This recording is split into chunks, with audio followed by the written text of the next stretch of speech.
Hello বন্ধুরা, সকলেই কেমন আছেন? আশা করি সকলেই ভালো আছেন। তো আজকের এই ভিডিওতে আপনাকে দেখিয়ে দিব যে কীভাবে আপনি হোয়াটসঅ্যাপে একটা নতুন গ্রুপ ওপেন করবেন বা খুলবেন। তো অনেকেই কিন্তু জানে যে হোয়াটসঅ্যাপে কীভাবে গ্রুপ খুলতে হয়, আবার অনেকেই জানে না। তো যারা জানে না তাদের জন্য আজকের এই ভিডিওটি। তো যাই হোক, তো আজকের এই ভিডিওটি দেখলে কিন্তু আপনিও আপনার হোয়াটসঅ্যাপ গ্রুপ সহজে খুলতে পারবেন। তো সব থেকে প্রথমে আপনি হোয়াটসঅ্যাপটা ওপেন করবেন।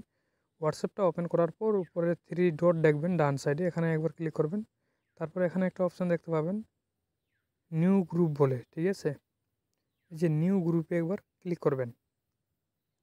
তো নিউ গ্রুপে ক্লিক করার পর আপনি কাকে কাকে সিলেক্ট করতে চান আপনার গ্রুপে, তার নাম্বারগুলো এখানে কিন্তু শো করবে, ঠিক আছে? এখান থেকে আপনি ডিসাইড করে নেবেন কাকে কাকে আপনি গ্রুপে যুক্ত করবেন, ঠিক আছে? তো আমি কয়েকটা সিলেক্ট করে নিচ্ছি। তো সিলেক্ট করার পর এখানে এই যে এরোর যে আইকনটা দেখতে পাচ্ছেন, এই এরোর আইকনটাতে একবার ক্লিক করবেন।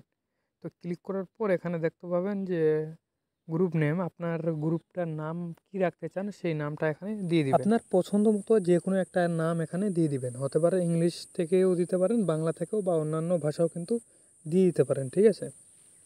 তো আমি দিয়ে দিচ্ছি একটা নাম।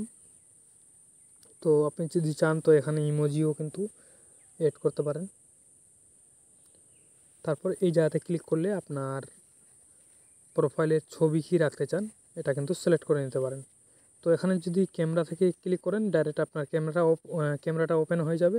তাছাড়া গ্যালারি থেকে গেলে গ্যালারিতে আপনি নিয়ে যাবে, সেখানে ছবিটা সিলেক্ট করতে পারেন। তাছাড়া ইমোজিতে ক্লিক করলে ইমোজি থেকে কিন্তু আপনি যে কোনো একটা ইমোজি দিয়ে দিতে পারেন, অথবা যে কোনো ওয়েবসাইট থেকে যদি ছবিটা নিতে চান তো এখানে ক্লিক করলে পেয়ে যাবেন। তো আমি ইমোজি একটা দিয়ে দেবো। তো এক্সাম্পল ইমোজিতে ক্লিক করলাম। এখন যে ইমোজিটা সিলেক্ট করব এখানে দিয়ে দিলাম। উপরে কিন্তু যেগুলো রয়েছে এগুলো কিন্তু ব্যাকগ্রাউন্ড কালার, ঠিক আছে? দেওয়ার পর তারপরে এখানে তীরের যে আইকনটা দেখতে পাচ্ছেন এখানে একবার ক্লিক করে দেবো। তো এখানে ক্লিক করে দিলে কিন্তু আমার কিন্তু গ্রুপ ওপেন হয়ে যাবে। তো এমন করে খুব সহজে কিন্তু আপনিও হোয়াটসঅ্যাপের গ্রুপ ওপেন করতে পারেন। তো আশা করা যায় আপনারা ভিডিওটা বুঝতে পেরেছেন। তো বন্ধুরা,